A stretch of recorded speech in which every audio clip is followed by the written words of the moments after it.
Whoa, come on. My turn. Out the way.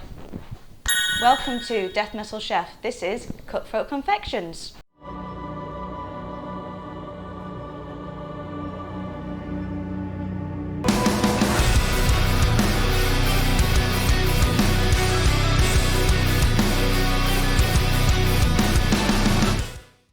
So today we are making that classic Italian dessert called a Diplomatico, or torta Diplomatico. It basically means a Diplomatico cake. It's a rum and coffee and chocolate cake. It's a bit like a tiramisu, but not quite. So if a bit tiramisu is just like kind of not quite hitting the spot for you, this definitely will. It's really rich, it's really decadent, it is a firm favourite in our household. I actually first made this for Jez's birthday. It disappeared very, very quickly, and a second one needed to be made the following day, and then the day after that, and the day after that. So yeah, you can kind of see how this went. Everyone I've ever made it to is always mega impressed by it as well, so give it a whirl. It's one of those things where it looks like you spent hours and hours and hours slaving over it. In fact, it's really, really easy, super fast, super simple to do. It does need a bit of chilling time, but that is nothing to put you off. But when people say to you, oh my God, this is amazing, thank you so much, you must have spent hours doing this for me, you need to say, yes, I did, and keep that story going, okay? So where did the Diplomatico come from? Nobody really knows. The story is that it was given as a diplomatic gift in medieval Italy from the Duke of Milan to the Duke of Parma, or vice versa. I really love the idea of like people sending each other gifts of cake, and I really do think that that might be something we need to get started again. So if anyone wants to send me cake, just send me a message and I'll give you my details. Okay, so let's get down to it. These here are our beautiful ingredients. To start off, we need some pound cake or Madeira cake. I'm not going to lie, I have 3 children, and the thought of making my own cake to let it cool, to then slice it up and everything just doesn't work for me. So I got this from the local supermarket. You do need 2. The reason why I like doing this one as well is because it tends to be a little bit drier, so it's going to soak up that lovely coffee and rum mixture a lot more so. Speaking of rum, we have 7 tablespoons of rum just in here. Leave it. Jazz. No. The original recipe said a lot less rum, however, after practicing for a little bit, I feel like more rum is better, especially in this household. Jez has got a little bit of a rum thing, just a little bit. We also have 3 tablespoons of caster sugar plus 1 teaspoon, 4 eggs that I've separated, 175 grams of dark chocolate. It does need to be dark. Anything above 50% cocoa is perfect, just because it's a really, really rich, sweet dessert. You need that kind of nice counterbalance with that rich chocolate. And then we have got instant coffee granules, which I'm going to mix with 325 mils of water to make our coffee soak. So let's get started. Your Madeira cake, I've already pre-sliced this one. This needs to be into about a 1/4 inch thickness. It doesn't have to be perfect. So I'm just going to go get the boiled water and I'll be right back. So I'm going to take out my teaspoon for using later. In goes sugar and coffee. And just want to give that a bit of a mix, just so it all dissolves. And into this we add the all-important rum. Obviously, if you are not quite the rum fiend, you don't have to go with the 7 tablespoons. You can peel it back a wee bit, but in this house, more is always better. So we've also got here our loaf tin. I've lined this with cling film. Again, it doesn't have to be perfect, but it does need to go over the edge because you're going to be wrapping it over shortly. Okay. So this is our soaking. We're going to start off just by dunking each one in. And it's really cool because all the bubbles come up, which always amuses me. You're kind of looking for that perfect dunk. It's like, you know, when you get like you've got your cup of tea and your biscuit and you're giving it a good dunk, and you're kind of playing a bit of Russian roulette because you want to dunk it in long enough for it to get really, really well soaked, but not so long that it squelches and goes all horrible and gunky in the bottom of your cup. So just keep going. You will need both loaves for this. Do not be tempted to eat it. And any gaps that you get, you just fill up. You can just cut them down to size and fill them up. Easy peasy, lemon squeezy. A lot of people think that tiramisu is a really old school Italian dessert. It actually wasn't invented even until about the 60s or the 70s, which is why it was like so popular for those kind of like cocktail parties and things like that. This is a lot older. So I got the recipe from a book of Jez's. It's a classic Italian cookery book. And I decided to make him a dessert. And when I saw this and it said rum, coffee and chocolate, I kind of thought, oh, that's a very Jez kind of dessert. So it happened. But it's kind of all of my family are proper into tiramisu. So this is the kind of thing that they all literally go squee over. Even my kids like it, which is always a bonus. There we go. So just doing the bottom bit now. Like I said, it doesn't need to be perfect because afterwards this is all going to get covered in cream, which is very important. And it just smells absolutely amazing. There we go. So that's all filled in. And pop that to one side for now. Next we're going to melt our dark chocolate. So for this we need a bain-marie, a double boiler, or less fancy terms, a pan of simmering water. You want the water level to be just not touching the bottom of whatever you're melting your chocolate in, because it can kind of cause the chocolate to burn a bit, which we do not want. So this is our melting bowl. You can see it has been melted. Just pop your chocolate in there. Like I said before, you do want that high cocoa content in there. And also as well, pellets melt a lot faster. I mean, I know some people get the chunks. If you get the chunks, cut it down really, really small, really fine. I know some people grate it. That to me sounds a little bit scary. I just think pellets melts a lot quicker and you get the job done a little bit faster, which if you've got a house full of rampaging, feral small people, or a Jez, it does actually help a great deal. So let's get this on the heat. There we go, turn that down. And then we're just going to add to that teaspoon of sugar that we saved before, we're just going to pop in our 4 egg yolks that we separated. Splat, splat, splat. And give that a whisk. You basically want to whisk this until it gets nice and pale, which you will have enough time to do whilst your chocolate is melting. The other thing that we also need to do as well is to whisk our egg whites into peaks. So obviously I do have to say at this point, if the rum and the coffee didn't give it away, this definitely will. This is not a dessert for pregnant women. We've got raw egg whites and just tempered egg yolks in there. So please do not make this for a pregnant lady coming round to your house, because all you will have is sorrow and disappointment. Okay? If you can ever actually have anyone come round to your house ever again. But yeah. Okay?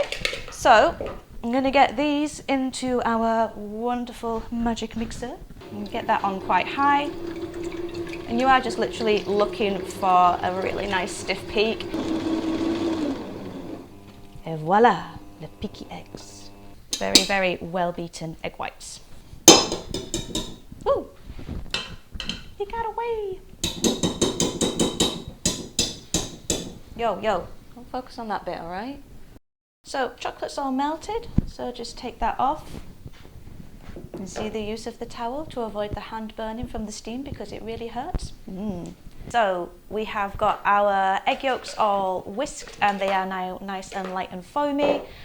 Egg whites in nice stiff peaks.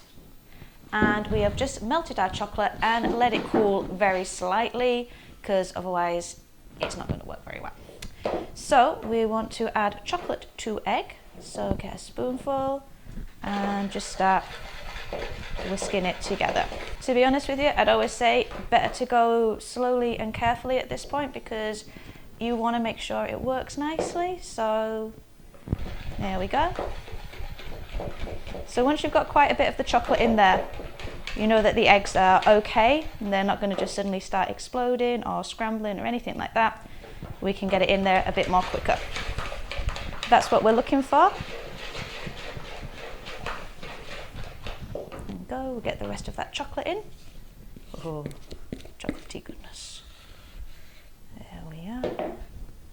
And obviously somebody else can always lick out the bowl for you. And now we are ready for chocolate to meet egg white, which makes a mousse. You've made a lot of effort to get air, well, not a lot of effort, I mean, we used a KitchenAid, but you know, we've got a lot of air in these egg whites. The last thing you want to do is like beat them and lose all that lovely air. So what we're going to do is get a spoon, get a bit, and just really nice and gently fold it in. It will look kind of weird, unpleasant, a little bit scary at this point. Keep folding. There we go. It'll all come together and look like a thing of beautiful deliciousness. Next scoopful. Get that folded in. You can see it's really lightening up that chocolate mixture. And this is why you do need to use that really plain chocolate, is just because you're going to add and make it a lot lighter, so you're keeping a lot of that really rich chocolate flavour in there. Let's get the last of this in. Come on, in you go guys. Don't be shy. Whee. There we go, that's all of that. Oh no, bit dropped again. And just get it all nicely folded in. Like we say, we don't want to beat the air out of it, so this is a kind of thing of being a little bit patient, a little bit gentle. Make sure you scrape the bottom so there's not like a big wodge of chocolate hanging out down there.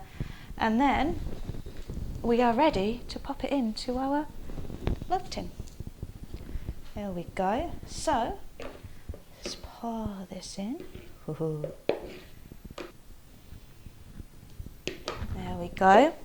So that's all in. All we need to do now is just cover the top, fold this all over, and pop it in the fridge to set for it. The recipe says overnight. Now I've done it for about 5-6 hours and it's been absolutely fine. Obviously the longer you can leave it, the better. I'd say, you know, 5-6 hours at a minimum. So we'll get the rest of our Madeira cake. We'll get our lovely Dunkin' mixture, which I'm very fortunate that Jez has decided to drink with a straw. So he's doing good things today. He's being a good boy. Pop this on here. And you should find that you have just enough to cover it. Like I say, you don't need to cover it perfectly. It doesn't matter if there are gaps. The mousse will set. Okay. There we are. And then cover this up like so. And let's pop this in the fridge. Okay, so that's us done for now. Come back in about 6 hours and we'll be getting this out and covering it with a gorgeous stabilised cream that you will be licking the spoon with. Okay, see you in a bit. 2,000 years later.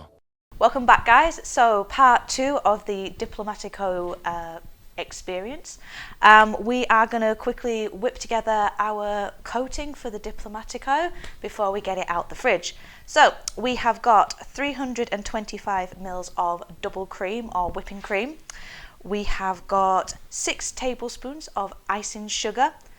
We're going to use 1 teaspoon of good quality vanilla extract just because it tastes better. And secret ingredient, this is a stabilized cream. So you've heard of like chantilly cream and like just normal whipped cream, and they kind of tend to go flat and go thunk after a little while. This bad boy will actually hold itself up and you can pipe it and decorate it. And the reason is this top secret ingredient here. Ooh, it's called non-fat milk powder. You can literally buy it anywhere in all the supermarkets. Please do get non-fat or fat-free or skimmed, as it's probably called. Super simple, but that's just 1 tablespoon of that. Okay, we're gonna head over here.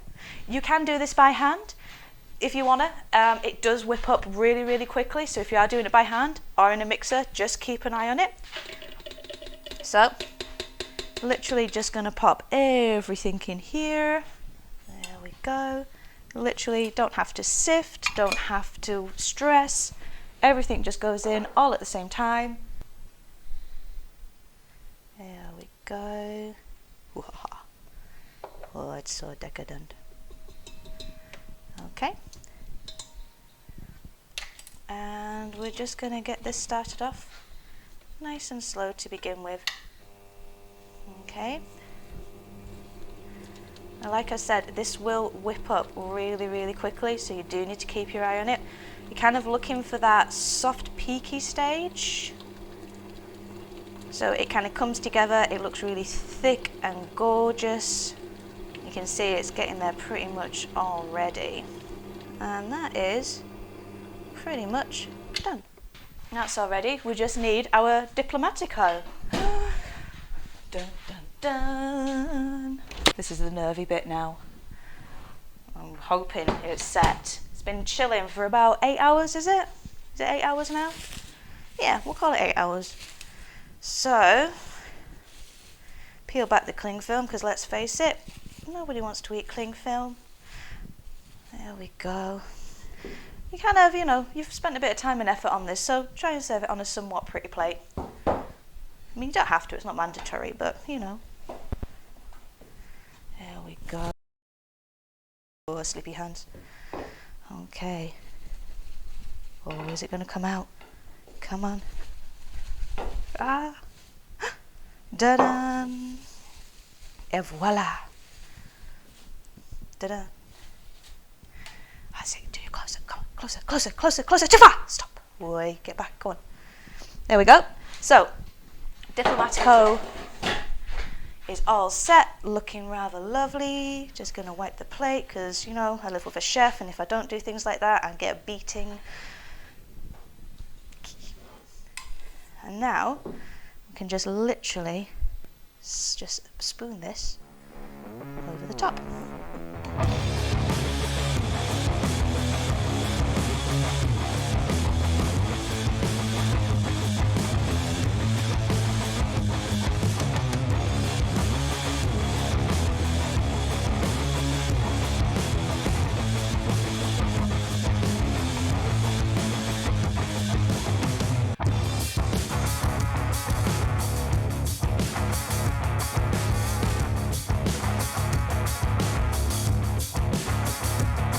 I'm going to stop because otherwise I will literally become completely obsessed with this.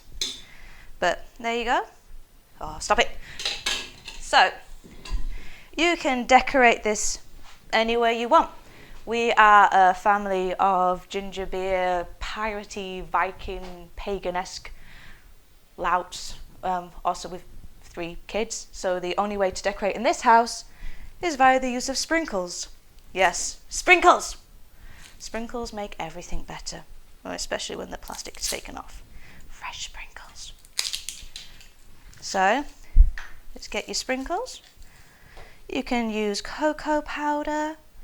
You can use, you could use nuts, a very classic Italian way to decorate pretty much everything. Decorate as you see fit. Sprinkles tend to make absolutely everybody happy though. There you go. A coffee and chocolate and rum Italian cake called a Diplomatico. You want me to cut it open? Phew, I don't know about that. With or without sprinkles?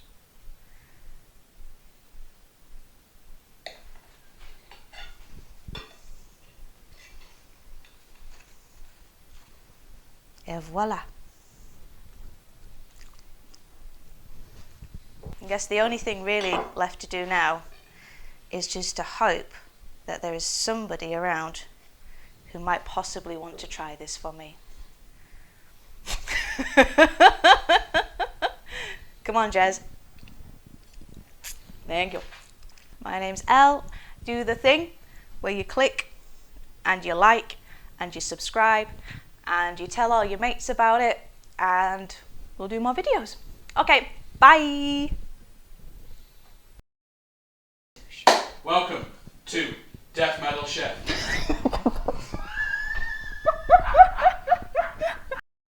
I'm surprised you haven't put a straw in that yet and started drinking it.